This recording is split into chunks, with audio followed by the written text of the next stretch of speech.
Kasdam 16 Patimura pimpin upacara peringatan Hari Pahlawan. Kasdam Patimura Brigjen TNI Asep Setia Gunawan memimpin upacara peringatan Hari Pahlawan 10 November 2018 di Lapangan Merdeka Ambon Sabtu pagi. Peringatan Hari Pahlawan yang dilaksanakan setiap tanggal 10 November bertujuan untuk menghormati dan mengenang jasa-jasa arwah para pahlawan yang telah gugur dalam membela dan mempertahankan kemerdekaan Negara Kesatuan Republik Indonesia. Kasdam pada kesempatan itu membacakan amanat Pangdam 16 Patimura Majen TNI Suko Pranoto, mengatakan para pendiri bangsa mengabarkan pesan penting kepada semua setelah kemerdekaan diraih. Olehnya itu, tahapan selanjutnya seluruh komponen bangsa harus bersatu, lebih berdaulat, adil, dan makmur. Perayaan 10 November di Ambon mengusung tema Pesta Para Pahlawan untuk membangun patriotisme dan nasionalisme untuk generasi muda di Maluku, diikuti ratusan pelajar SD hingga SMA sederajat di kota Ambon. Kasdam mengatakan Hari Pahlawan yang diperingati setiap tahun didasarkan pada peristiwa pertempuran terhebat dalam riwayat sejarah dekolonisasi dunia, yakni peristiwa pertempuran 10 November 1945 di Surabaya. Sebuah peristiwa yang memperlihatkan kepada dunia internasional betapa segenap rakyat Indonesia dari berbagai ras, suku, agama, budaya, dan berbagai bentuk partikularisme golongan bersama-sama melebur menjadi satu untuk berikrar, bergerak, dan menyerahkan hidupnya, jiwa raganya untuk mempertahankan kemerdekaan Indonesia.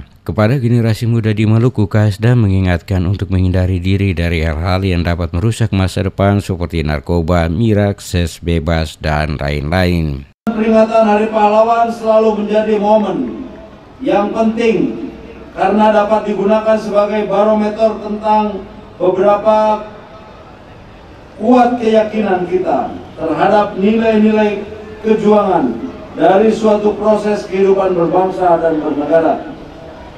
Selain itu juga sebagai salah satu bentuk penghargaan atas jasa dan pengorbanan para pahlawan dalam membangkitkan semangat kebangsaan, menumbuhkan nilai-nilai kepahlawanan, dan meningkatkan kecintaan kepada tanah air guna membangun karakter generasi muda yang tangguh. Saat ini harapan akan masa depan yang lebih baik tersebut telah ditambahkan oleh pemerintah Presiden Joko Widodo dan Wakil Presiden Yusuf Kala melalui sebuah visi transformatif yang mengerahkan dan menghimpun gerak seluruh elemen Republik Indonesia, yakni terwujudnya Indonesia yang berdaulat mandiri dan berkepribadian berlandaskan gotong royong. Pada kesempatan upacara, Kasdam menyerahkan bingkisan kepada para veteran serta juara lomba kebersihan sekolah tingkat SD, SMP, dan SMA Kota Ambon. Sebelum upacara di Lapangan Merdeka dilakukan tabur bunga di Taman Makam Pahlawan Kapaha Ambon dan Dermaga Irian Lantamal 9 Ambon. Pada upacara tersebut juga dilaksanakan mengheningkan cipta selama 60 detik sejarah serentak oleh pasukan upacara dan para undangan.